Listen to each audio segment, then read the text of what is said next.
Welcome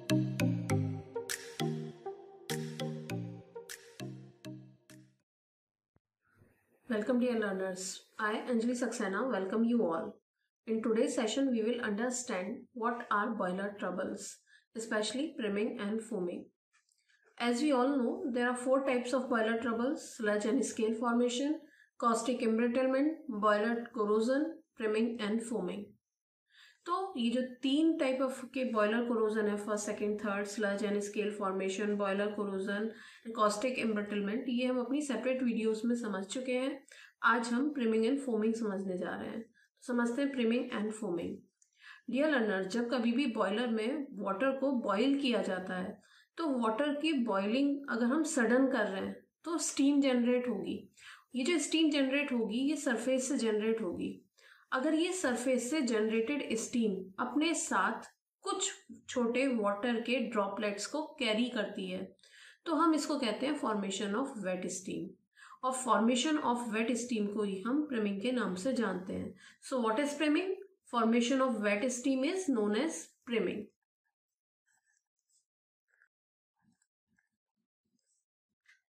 जैसा कि हमने देखा कि ये वेट स्टीम कब बन सकती है, अगर हम वाटर के जो बॉयलर है उसमें वाटर की सडन बॉइलिंग कर दें, सडन टेम्परेचर बढ़ा दें, तो ये वेट स्टीम बनेगी। और क्या रीजन हो सकते हैं वेट स्टीम बनने के? तो what are the causes of wet steam, देखते हैं।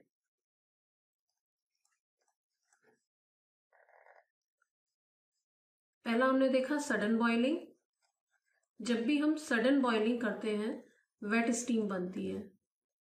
Secondly, if there is faulty in boiler design, boiler के डिजाइन में अगर कोई प्रॉब्लम है, जिस मटेरियल से वो बना हुआ है बॉयलर, सपोज आयरन से मिलकर बना हुआ है, तो जो आयरन की लेयर है उसकी thickness all over the boiler same नहीं है। कहीं पर थिकनेस ज्यादा है, कहीं पर थिकनेस कम है, तो ये फॉल्टी इन डिजाइन हो गया। कहीं पर आपका जो बॉयलर है उसको हीट ज्यादा मिलेगी, कहीं कम मिलेगी, जिसकी वजह से कहीं पर स्टीम ज्यादा जनरेट हो रही है, कहीं पर वाटर का टेम्परेचर कम है, तो क्या होगा, वेट स्टीम बन जाएगी।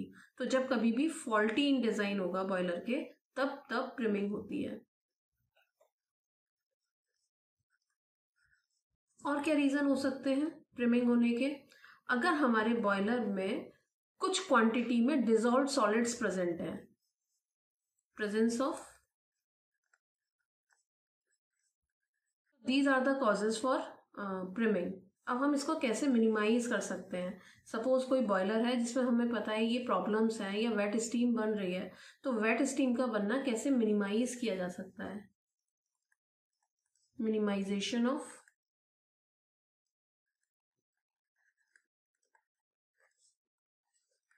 प्रिमिंग।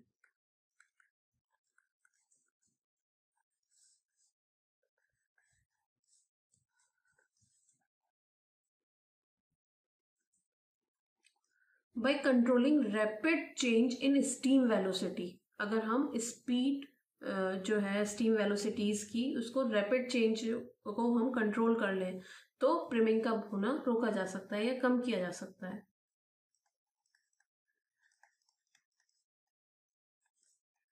अगर प्रॉपर बॉयलर डिजाइन हो,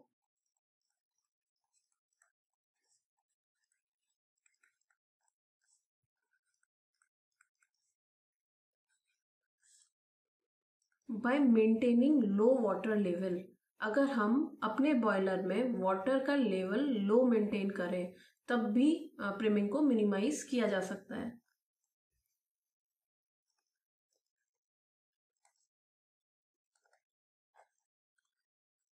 अगर हम ऐसा वाटर यूज करें बॉयलर में जिसमें सस्पेंडेड इम्प्योरिटीज ना हो तब भी प्रिमिंग को मिनिमाइज किया जा सकता है। ये था प्रिमिंग। अब समझते हैं फोमिंग। फोमिंग क्या है?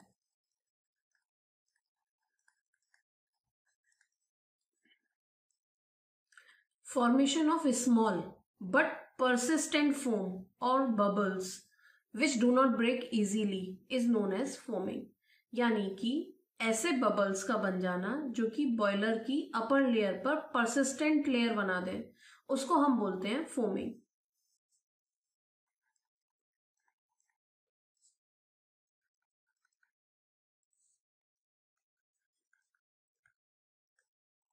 अब ये जो फोम बनती है ये तब बनती है स्पेशली जब हमारे वाटर बॉयलर में ऑयल्स या एल्कलीज प्रेजेंट हो। तो what is the cause of foaming?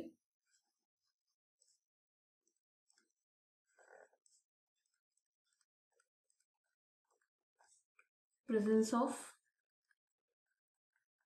Alkalis and oil. How can it minimise? इसको कैसे मिनिमाइज किया जा सकता है?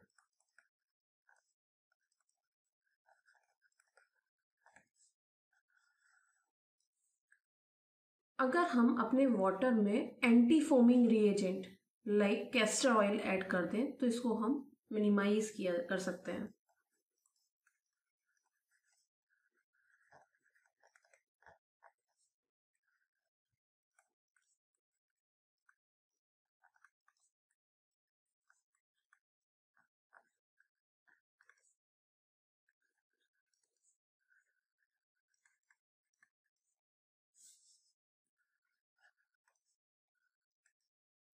अगर हम कुछ कंपाउंड जैसे कि सोडियम एल्यूमिनेट या एल्यूमिनियम सल्फेट डाल दें बॉयलर में तो ये क्या करता है, ये ऑयल को रिमूव करता है। और ऑयल को अगर हम रिमूव कर देंगे तो फोमिंग की प्रॉब्लम अपने आप मिनिमाइज हो जाएगी। तो कुछ कंपाउंड्स लाइक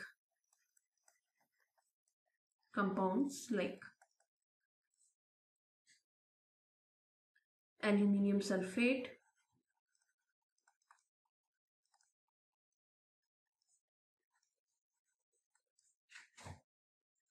को अगर हम ऐड कर दें वाटर बॉयलर में तो भी इस प्रॉब्लम को मिनिमाइज किया जा सकता है। इस तरीके से आज हमने देखा कि प्रिमिंग एंड फोमिंग क्या है। तो समझते हैं एक बार फिर से। अगर हमारे वाटर बॉयलर में वेट स्टीम बन रही है तो हम इस फॉर्मेशन को ही बोलते हैं प्रिमिंग। ये किस लिए बनी? ये अगर हमने सडन बॉइलिंग कर दी है या फॉल्टी इन बॉयलर डिजाइन है या फिर हमारे वाटर में कुछ considerable quantity of dissolve solid present है तो हमारे जो बॉयलर है उसमें प्रिमिंग की प्रॉब्लम आती है। इसको कैसे मिनिमाइज किया जा सकता है? अगर हम controlling rapid change in steam velocity कर दें, बॉयलर का डिजाइन प्रॉपर कर दें, बॉयलर में लो वाटर लेवल मेंटेन करें तो हम इसको इम्प्रूव कर सकते हैं। या फिर हम ऐसा वाटर यूज करें जिसमें minimum quantity of suspended impurities हो या हो ही ना तो भी प्रिमिंग को मिनिमाइज किया जा सकता है। उसके बाद हमने देखा कि फोमिंग क्या है। तो जब कभी भी हमारे बॉयलर में एक फोम की एंटी परसिस्ट मतलब परसिस्टेंट लेयर बन जाती है, इसी को हम बोलते हैं फोमिंग। इसको ये कब बनती है? जब हमारे वाटर में एल्कलीज या ऑयल प्रेजेंट हो। तो अगर हम अपने बॉयलर में anti foaming reagents like castor oil मिला देंगे तो हम फोमिंग को मिनिमाइज कर सकते हैं। इसके अलावा अगर हम कुछ ऐसा कंपाउंड मिला दें जो कि ऑयल को खत्म करे जैसे कि एल्यूमिनियम सल्फेट तो भी हम फोमिंग को मिनिमाइज कर सकते हैं।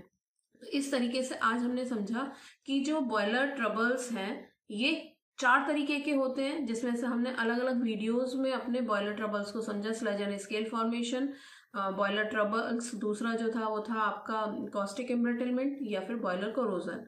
और आज हमने समझा प्रिमिंग एंड फोमिंग। आई होप आप सभी को ये अच्छे से समझ में आया होगा। अगर आपकी कोई क्वेरी है तो आप कमेंट बॉक्स में लिख सकते हैं। Thank you.